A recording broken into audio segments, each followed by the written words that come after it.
இப்பொழுது கருவோட வளர்ச்சியை ஒவ்வொரு வாரமும் எப்படி நிகழ்வது என்ற பதிவின் போது காண்போம்.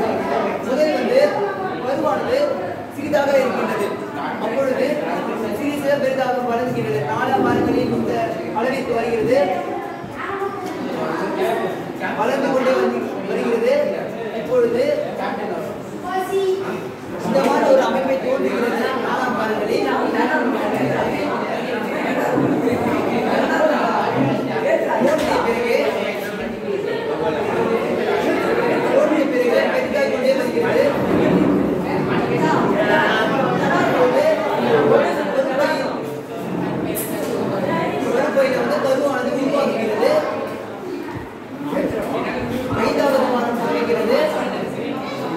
ஏற்படும் மாற்றங்களை இப்பொழுது நாம் பார்க்கின்றோம்.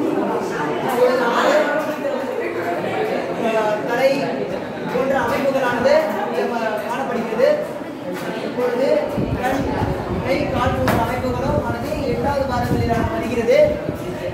பிறகு இப்பொழுது முழு வளர்ச்சியானது நடைபெறுகிறது. 8வது வாரத்தில் காணப்படுகிறது. இப்பொழுது அம்மாவின் கருப்பையில் இருக்கும் வளர்ச்சியை காணப்படுகிறோம். 8வது வாரத்திற்கு பிறகு அம்மாவுடைய கருவளர்ச்சியானது இப்படி இருக்கிறது. பின்னர் வளர்ந்து கொண்டே வருகிறது. வளர்ந்து கொண்டு 23வது வருடம் பெரிதாகிக் கொண்டே ஆகிறது. 27வது பெருசாகிறது. கை கால் இந்த ஒரு அரங்கமைப்பு உருவாகிறது. பிறகு 40வது வாரங்களில் முழுமையான வளர்ச்சியானது அடைகிறது. நன்றி.